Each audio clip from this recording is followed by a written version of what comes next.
Are the playoffs here yet? 'Cause, man, it's been a week already. Wow.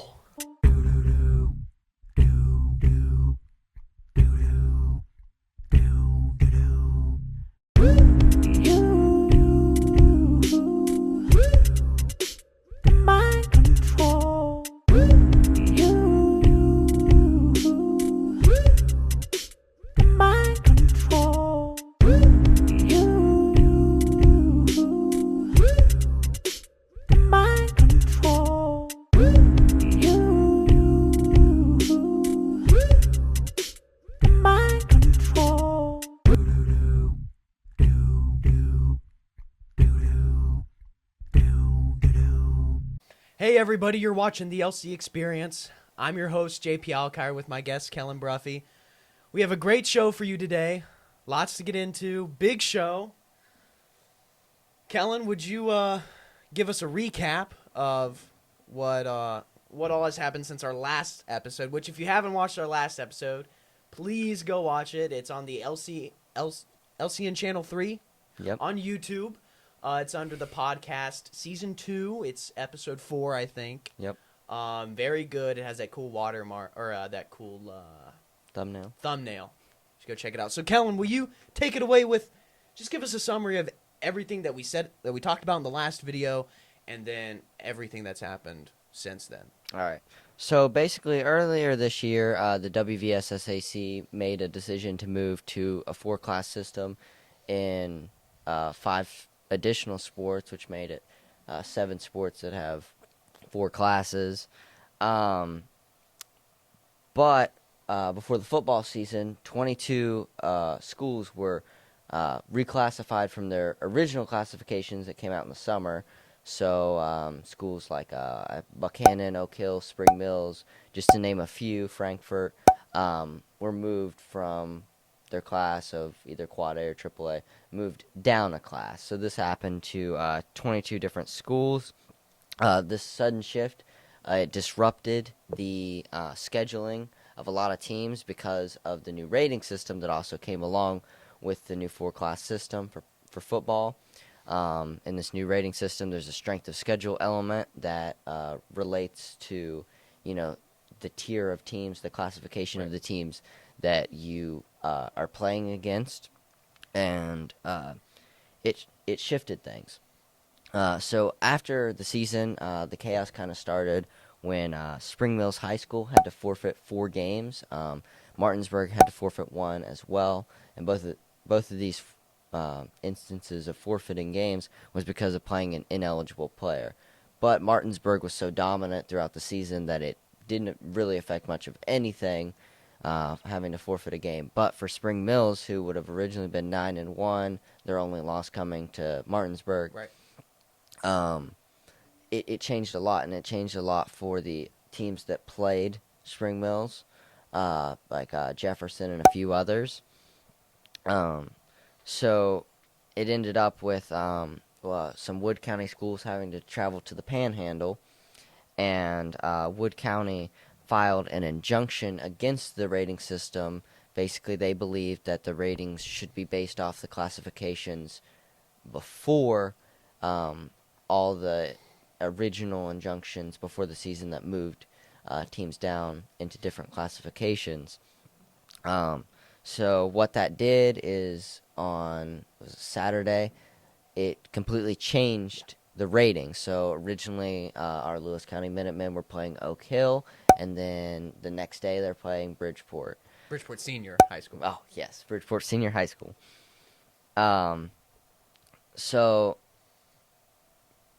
that was what sparked that. So now with these new rating changes, it changed all of the matchups pretty much, and it actually knocked 4 teams out of the playoffs. Right. That being, let's see,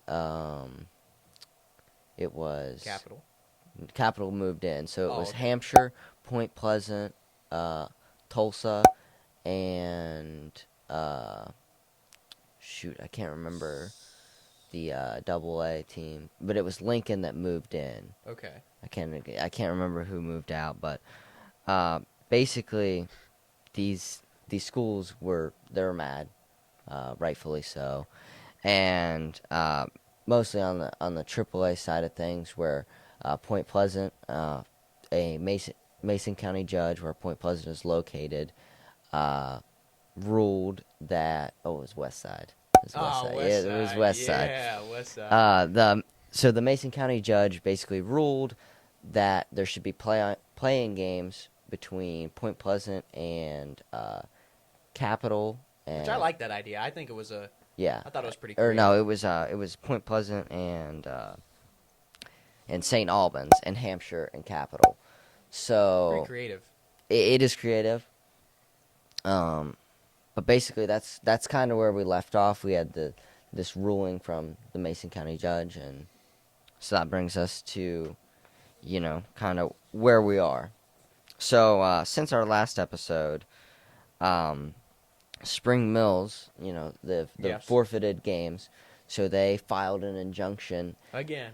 Another injunction. Oh my gosh. I mean, if you could count, you can't count the amount of. Listen, if I had a nickel for every injunction that was filed this season, I'd have a lot of nickels. Yeah. Just put it that way. Yeah. I'd have a lot of nickels. My pants would be very heavy. Why didn't Lewis County file an injunction? Where's our injunction? Injunction to never play Buchanan again. We have the pick. We keep it forever. That's what I say. Hey, that's not a bad idea. Buchanan Senior High School. So basically, this player was homeless and he was wanted by the law. He was a special teams guy. But So- he was wanted by an out-of-state law. Yeah, So he yeah. wasn't wanted in the state of West Virginia. I believe he was wanted in Georgia for yeah, for a certain set of yeah, crimes. we won't necessarily get into Right. the crimes, and a lot of it is for legal reasons. It's speculation, but Right. but basically, what's important is he was homeless and he was wanted by the law. But mostly that he was homeless because Spring Mills filed this injunction, and a Berkeley County judge basically ruled that the player was actually eligible because of the McKinney-Vento Act. So basically, the McKinney-Vento Act ensures that educational access and stability for homeless students is granted. So it requires schools to support and support them, and they have to eliminate enrollment barriers and different things like that. So even if there's no documentation available, which I assume there wasn't because he was wanted by the law, but the kid was homeless, and because of this act, basically, they have to, they have to take him in, they have to allow him to have the same opportunities as if he was, properly documented and not homeless. So that means that he was eligible to play football. Yeah. So, this Berkeley County judge ruled that, and interestingly, the WVSSAC later challenges a lot of these injunctions, but this was one that the WVSSAC did not challenge. So that actually affected, unfortunately, Musselman, because Musselman now only has 2 wins instead of 3. And one of them was a forfeit win, I believe. And one of them was a forfeit win. Yeah. So that affected seeding for Spring Mills. Oh, yeah. So under that, regardless of which rating you go off of, if they have their 9 wins, they're the 2 seed. But it also helps a lot of the other Eastern Panhandle teams because they all play each other. Right. So that boosts their rankings because if they played Spring Mills, even if they lost to Spring Mills because of that strength of schedule element, so it boosted a lot of the Eastern Panhandle teams. The WVSAC was in the wrong. Yes. And they, by not challenging it, they admitted that they were in the wrong. Yeah, they admitted, hey, we shouldn't have made you forfeit these games because of this act. The player was actually eligible. And so that did change a few things.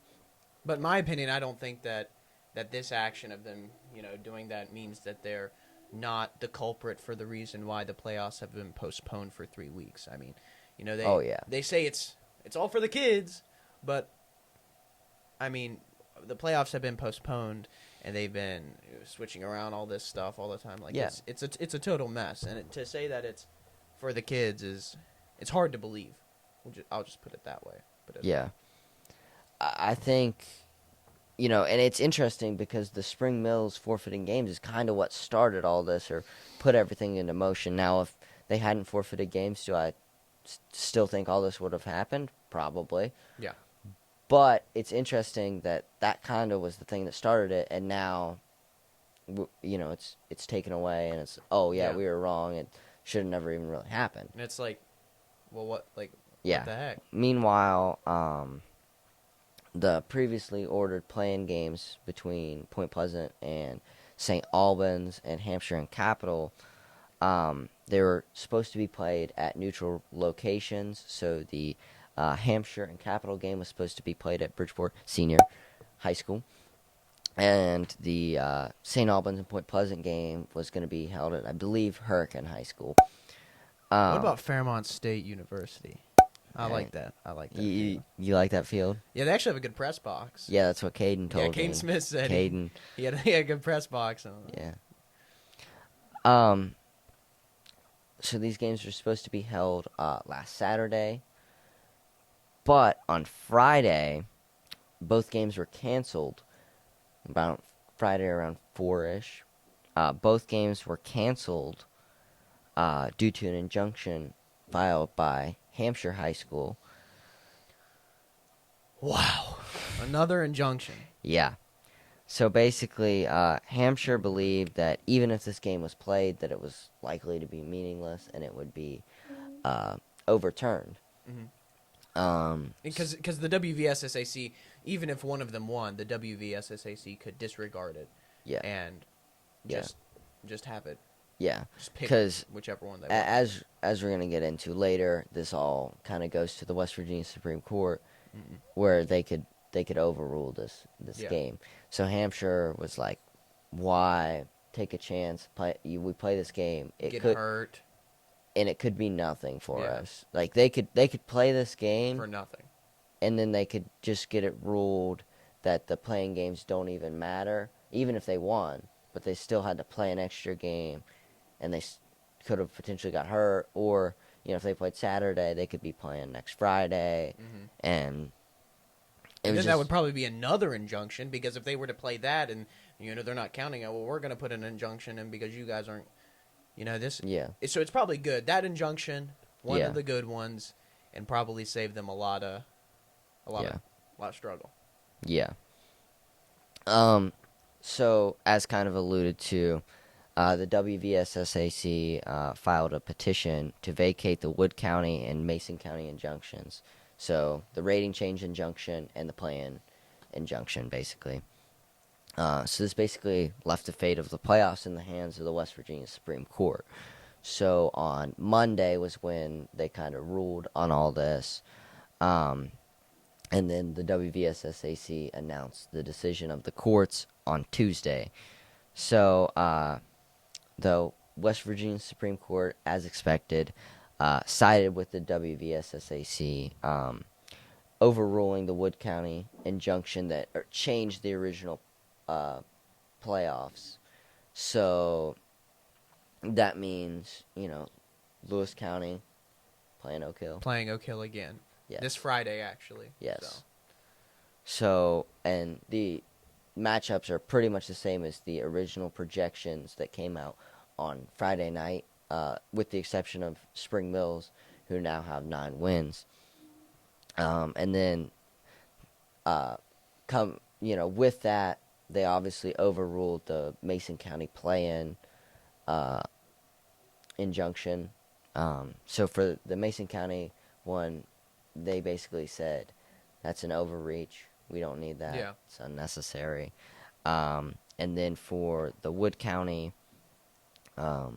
one, the court stated that it is beyond question that the WVSSAC had the authority to reclassify, and then they also basically stated that the WVSSAC can apply its rules in whatever manner that they like, that they would like. And they've basically said that we've said this over and over. But I think that's kind of interesting because that almost gives it reinforces the WVSSAC's power. Right. What do you think about that? I think that's really interesting because I think there's a lot of people at fault, and I don't think it's necessarily just the WVSSAC. Right. Agreed. But if the WVSSAC would have handled the situation a lot better, I think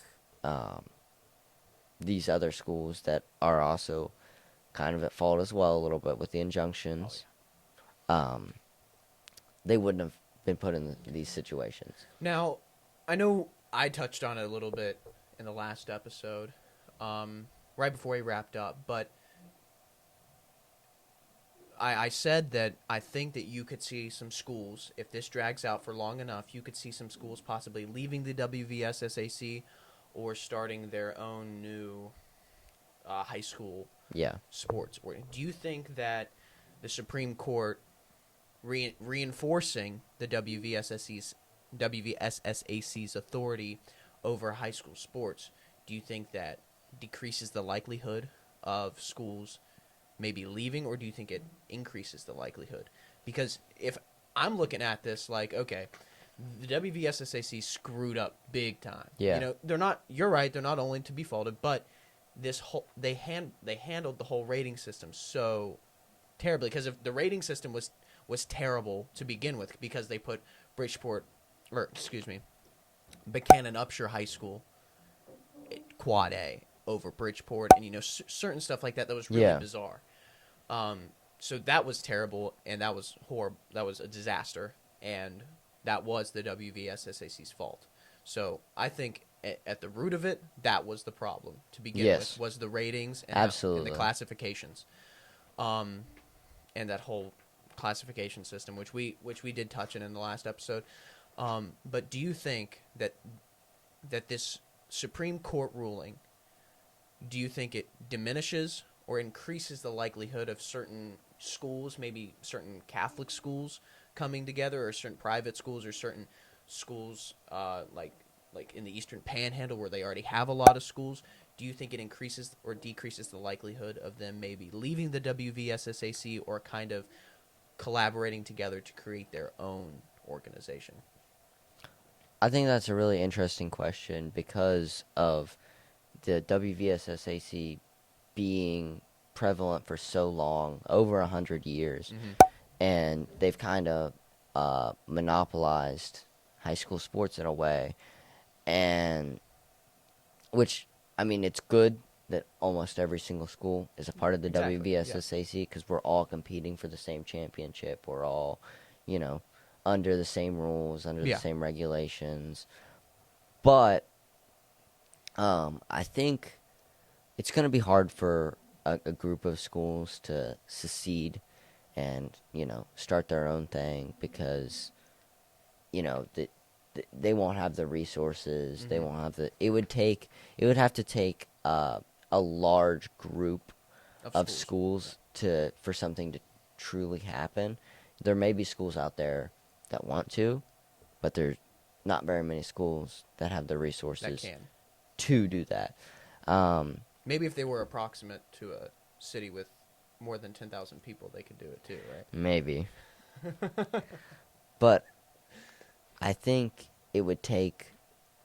This is... A lot of people are calling for, the WVSSAC to be eradicated and replaced.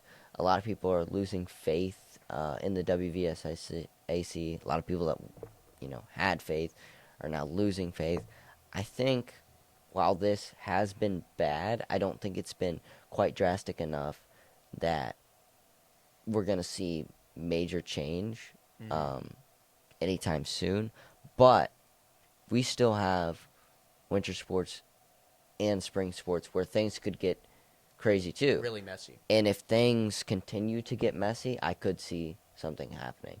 But if things are smooth sailing from here, everything's all right, they figure out the volleyball situation, I don't think you'll see anything change. But the damage is done. Oh yeah. People will, for years to come, will view the WVSSAC differently because of this situation. Oh yeah, definitely. And I think it was already happening. People were already, talking about the WVSSAC and not necessarily the most positive manner. And I think that will continue, and I think it will slowly, get worse and worse. But unless something else drastic happens, I don't see any schools leaving. But you never know. I mean, I never thought that any of this was going to go down. And I think I think a lot of it's just ridiculous. Like they told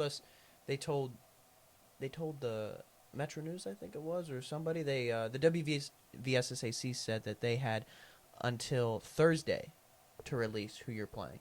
Yeah. So we could be preparing for Oak Hill for the Yeah. entire week, and Thursday say we're playing Bridgeport Senior High School. Like, that's Yeah. how it could have gone. Theoretically, Yeah. that's how it could have gone. Obviously, it's official. We're playing Oak Hill, and everything's been resolved.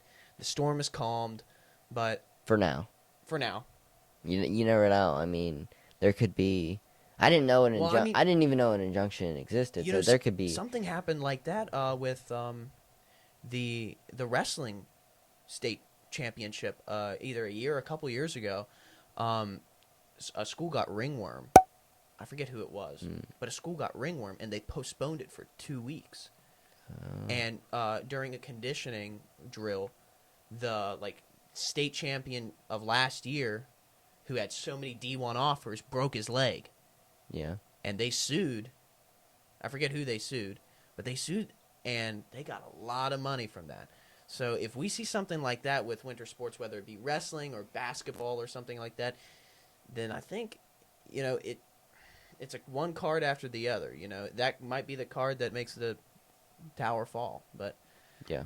I think you're right. We should hopefully everything, because I don't want I don't want anything bad to happen, because I think it's great that, like you said, everybody competes for the same thing, for the same championship, for the same trophy. Everybody's competing together, and we all fall under the same rules. But on the same time, if that organization that put those rules in place isn't fulfilling the duty well enough to have an organized playoff or even an organized season, Yeah. then you come to question the legitimacy of that organization. And I think that if something does happen with winter and spring sports, you could see that legitimacy come into question. Yeah, and it's just like what you're talking about with, things might not be announced till Thursday. Obviously, they were, but I heard the possibility of playing games on Sunday because of that.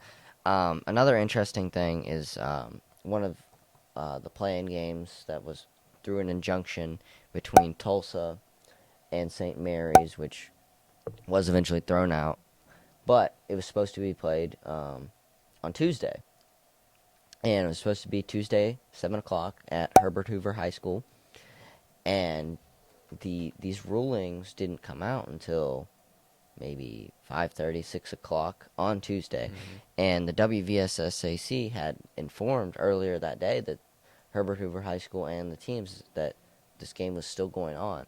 So I assumed that they were either there or they were on their way there when they were informed, hey, this game's not actually happening. Yeah. Which is really interesting that they would say that the game is still on just for it to be canceled. Yeah. Right before kickoff. Imagine the parents. Yeah. Oh my gosh, the parents and the people that came to watch the game. Yeah. Not even the players or the coaches, but it was a mess. Still is a little bit, but we'll get through it. I think we'll get through it. So the WVSSC announced the playoffs. So let's just get that out there. The playoffs are announced. Yep. And the only game that matters is Lewis County playing Oak Hill. So Friday, what is it? The 20th? or the 22nd. Friday. Friday the 22nd. Lewis County Minutemen will be going down to Oak Hill to be playing the Oak Hill Devils. Devils. Red Devils. Or the Devils. Red Devils. One of them. I think the kickoff's at 7 or something. Yeah. 6 or 7. So that's the only game that really matters. Nobody else in Lewis County cares about any other game except for Lewis County. Made it to the playoffs, 5-5. Never been done before. So, but everything seems to have been resolved. Yep. All right, guys, that is it for our show. Thank you guys for watching. Make sure to like, subscribe. You can't comment, but like and subscribe. And turn on post notifications, because that still works on kids, right? Turn on post notifications so that you get a notification every single time that we post a new video, a new podcast concerning whatever. You know, I think we're done with WVSSAC for now. For now. But, you know, we might have some more storytelling, some more mukbangs from last year. But make sure you like, subscribe, turn on post notifications, and we'll see you guys in the next episode.